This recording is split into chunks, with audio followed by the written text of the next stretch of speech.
नमस्ते, मैं हूँ आचार्य प्रतिष्ठा। आज हम बात कर रहे हैं एक ऐसे विषय की जिसकी रिक्वेस्ट हमारे पास बहुत सारे दर्शकों से आई और समस्या है टिनिटस, जिसको कुछ एक्सपर्ट्स टिनाइटिस भी कहते हैं।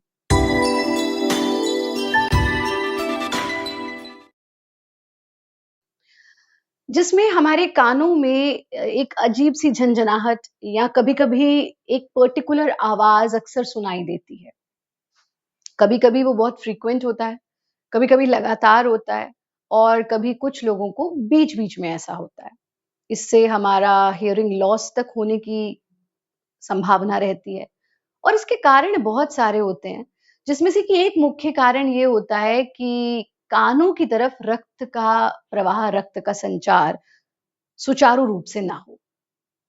आज हम बहुत सरल से ऐसे योगाभ्यास सीखेंगे, जिनके माध्यम से आप टिनिटस की प्रॉब्लम से तो निजात पा ही सकते हैं, पर साथ में अगर कानों से जुड़ी और कोई भी समस्या है, उन सब में आपको आराम मिलेगा। यानी कि कानों की झंझनाहट, यानी कि कानों से सुनाई कम देना या कानों में इरिटेशन होना, दर्द होना, इन सब समस्याओं का निवारण आज के अभ्यास में छुपा है। तो आइए सीधा-सीधा आरंभ करते हैं।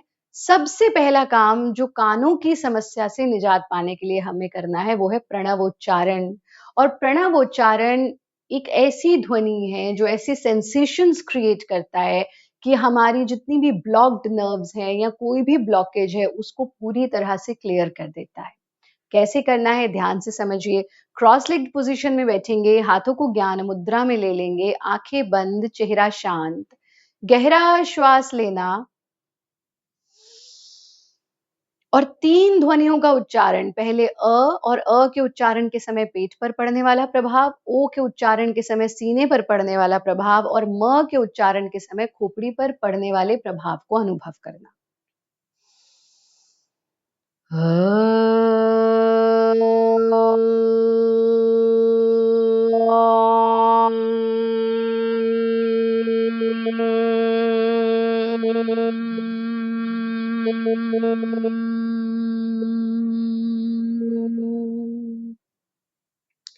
इस ध्वनि के प्रभाव को अपने कानों में और कानों के आसपास महसूस करें। 3 बार कम से कम ऐसा करेंगे।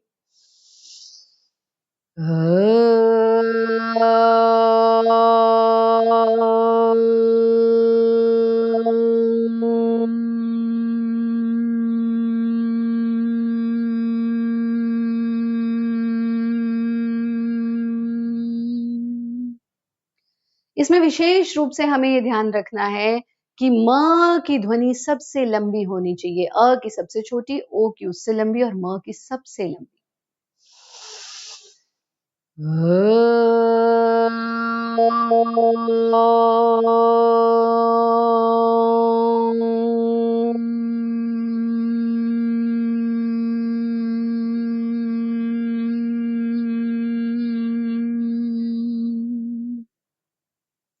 सदैव इसके साथ अपने अभ्यास का आरंभ करें।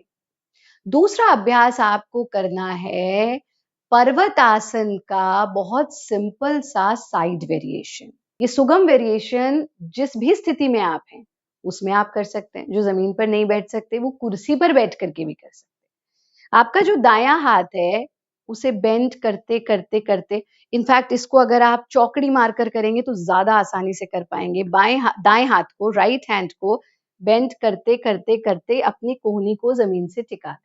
ठीक? कमर को सीधा रखना है और लेफ्ट हैंड को ऐसे ऊपर ले जाना। अपनी लेफ्ट हथेली को देखने की कोशिश करना और फिर आँख बंद करके गर्दन को बिल्कुल ढीला छोड़ देना, जितना आप छोड़ सकते हैं। राइट साइड में पड़ने वाले पूरे प्रभाव को अनुभव करेंगे। Normal breathing in the final position, inhale and back. ऐसे ही लेफ्ट साइड में हम इसे दोहराएँगे। लेफ्ट हथेली को और अपने एल्बो को ज़मीन से छू देना। राइट हैंड को ऊपर ले जाना। पहले अपनी राइट पाम को देखना और फिर सामने ले आना। एक बार और देखिए, right side, exhale, inhale, exhale, hold, inhale, exhale, inhale, exhale, inhale. ऐसा कम से कम 5 बार हमें दोनों तरफ करना है। बहुत सिंपल है, क्लियर हो गया। तीसरा अभ्यास है अधोमुखी श्वानासन, जो आप सूर्य नमस्कार का जब अभ्यास करते हैं तो उसमें भी आप अधोमुखी श्वानासन को प्रैक्टिस करते हैं। अधोमुखी श्वानासन एकदम फ्रेश ब्लड का सप्लाई आपकी पूरी खोपड़ी की तरफ करेगा, जिससे आपके कानों की समस्या दूर होगी। कैसे करना है अधोमुखी श्वानासन? अधोमुखी श्वानासन के लिए हम इस तरह से सबसे पहले वज्रासन में बैठ जाते हैं, ऐसे। वज्रासन में बैठने के बाद अपनी हथेलियों को जमीन पर टिकाना, आगे आते जाना, आते जाना, आते जाना, और अपने घुटनों के बल आ जाना। गर्दन को ढीला रखेंगे। अब यहाँ दोनों पंजे जमीन पर हैं, दोनों घुटने भी जमीन पर हैं।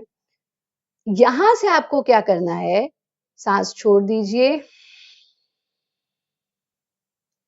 और अपने घुटनों को उठाना है और घुटनों को सीधा कर लेना है।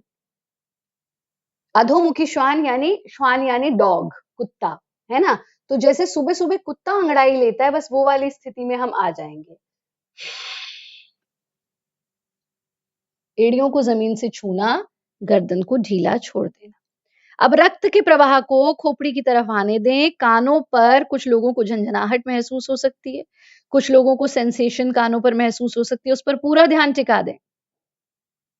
नॉर्मल ब्रीदिंग के साथ रुकें, यथा सामर्थ्य रुकें, और फिर पहले घुटनों को जमीन पर टिकाएंगे, फिर धीरे से अपने आसन में बैठ जाएंगे। 3 से 5 बार आप इसका अभ्यास कर सकते हैं। अगर आपको कमर में दर्द की समस्या है तो भी आपके लिए बहुत लाभकारी है। पर अगर आप बिल्कुल कमर हिला ही नहीं सकते, यानी कमर बिल्कुल ही खराब हो चुकी है, तो इसको अवॉइड कर दीजिए। आइए एक बार और देखते हैं। हाथों को जमीन से टिकाया, घुटनों के बल आ गए, सांस छोड़ दिया,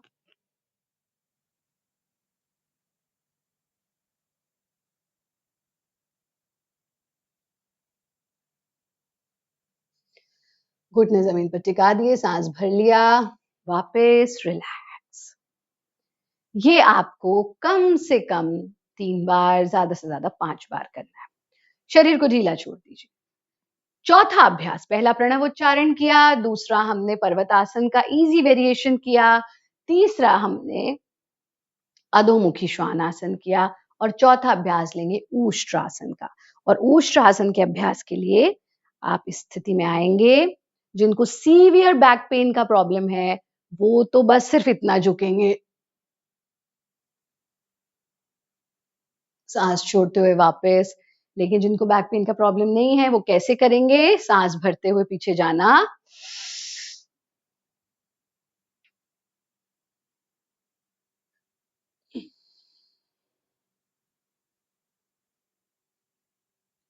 सांस छोड़ते हुए वापस आ जाना, और फिर वज्रासन में बैठ जाएंगे। एक बार और देखिए इसे। इनहेल,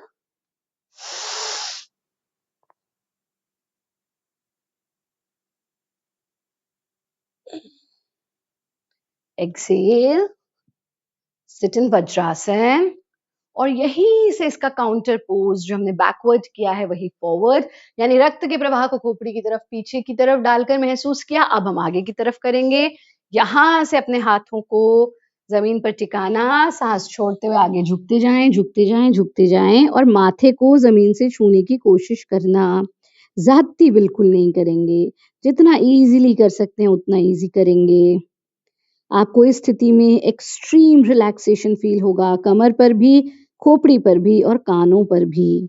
उस पर पूरा ध्यान टिका देंगे। सांस भरते हुए दोनों हाथों को ऊपर ले जाना, हाथों को वापस ले आना, रिलैक्स। इसका अभ्यास भी आप 3 बार कर सकते हैं। अब हम आते हैं अपने बहुत ही महत्वपूर्ण अभ्यास पर, जो कि है अर्ध शीर्षासन। देखिए आप बिगनर हैं, आप शीर्षासन तो नहीं कर सकते हैं, लेकिन शीर्षासन आपके लिए बहुत बहुत महत्वपूर्ण है, कानों के लिए विशेष रूप से। स्कल्प से जुड़ी हुई जितनी भी स्कल से जुड़ी हुई जितनी भी समस्याएं हैं उनके लिए। तो अब क्या करेंगे? शीर्षासन तो हम नहीं रिकमेंड करेंगे, तो आप करेंगे अर्ध शीर्षासन। अर्ध शीर्षासन कैसे करते हैं उसको अच्छे से समझ लीजिए।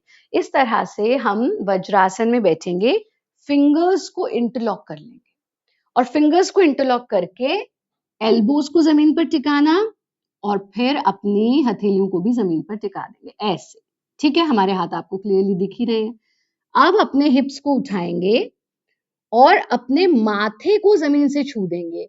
जब आप माथे को जमीन से छुएंगे तो सर की जो बिल्कुल ऊपर का हिस्सा है वो आपकी हथेलियों से छू जाएगा इस स्थिति में ऐसे। यानी हाथों का हमने सपोर्ट ले लिया है।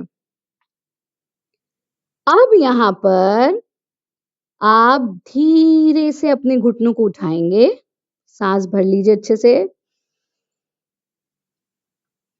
और धीरे धीरे धीरे धीरे अपने पंजों को शरीर के जितना पास ला सकते हैं लाना और कमर को जितना सीधा कर सकते हैं कर देना। इस स्थिति में आपको सेंसेशंस अपने कानों पर निश्चित रूप से फील होगी। कुछ को ऐसा भी लगेगा जैसे बंद कान खुल गए हों। बिल्कुल नॉर्मल है, नेचुरल है।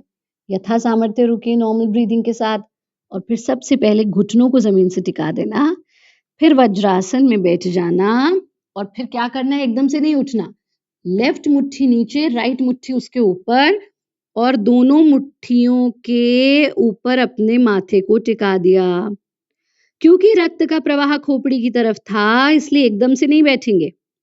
थोड़ी देर इसी स्थिति में रुकेंगे, श्वास को नॉर्मल हो जाने दें, रक्त के प्रवाह को नॉर्मल हो जाने दें और फिर धीरे से अपने आसन में बैठ जाएं। प्रत्न शैथिल्यम, एब्सोल्यूट रिलैक्सेशन। शरीर को पूरी तरह से शिथिल छोड़ देंगे और फिर हम करेंगे आज का लास्ट अभ्यास। बीच में आप शवासन का अभ्यास जरूर कर लें कमर के बल लेट करके, ताकि कहीं कोई एक्सर्शन न रह जाए। लास्ट अभ्यास है योनि मुद्रा का अभ्यास। योनि मुद्रा करते ही आपको अपने कानों पर विशेष आराम महसूस होगा। कैसे करनी है योनि मुद्रा? अपनी जीभ का पाइप बना देंगे, इस पाइप से सांस भरना, गालों में सांस को भर लेंगे, अंगूठे से अपनी नाक को बंद कर लेंगे, सांस अंदर ही भरा रहेगा और दो सब उंगलियों को एक दूसरे से मिला देंगे दोनों हाथ की और चिन लॉक लगा देंगे। अब जिनको सर्वाइकल का प्रॉब्लम है या गर्दन में दर्द का प्रॉब्लम है वो चिन लॉक नहीं लगाएंगे, वो गर्दन को ढीला छोड़ देंगे। जितनी देर सांस को अंदर रोक करके रख सकते हैं रोक कर रखना। प्रेशर फील होगा आपको अपने कानों पर, उसे जरा महसूस करो। ठीक, एक बार करते हैं कैसे करना है। इस स्थिति में आना,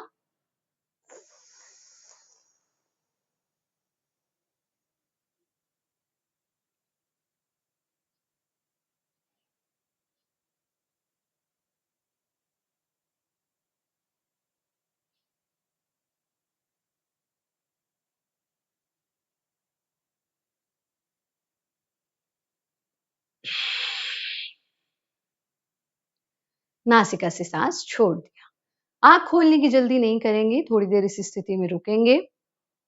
जो भी कुछ कानों पर महसूस हो रहा है उसे अनुभव करना और फिर धीरे से आंखें खोल देना। ये बहुत सरल सा अभ्यास आप 3 बार कर सकते हैं और इन सभी क्रियाओं का अभ्यास 3 से 5 बार कर सकते हैं। आप इस पूरे शेड्यूल को फॉलो कीजिए।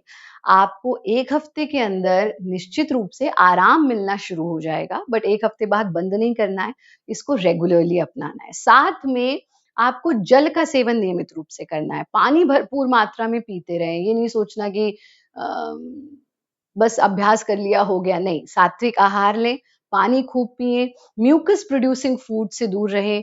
जो भी ऐसे फूड हैं जो आपके ब्लड के फ्लो को हैम्पर करते हैं, जैसे कि अल्कोहल, जैसे कि स्मोकिंग, जैसे कि नॉन वेजिटेरियन फूड, जैसे कि बहुत ऑयली फूड या बहुत गरिष्ठ भोजन, उससे अपने आप को बचा करके रखें। पानी भरपूर मात्रा में पीते रहें, हमारा कार्यक्रम देखते रहें। कोई और समस्या है तो हमें ज़रूर भेजें। आप सभी के लिए ढेर सारी शुभकामनाएँ, शुभाशीष, आशीर्वाद। हरि ओम।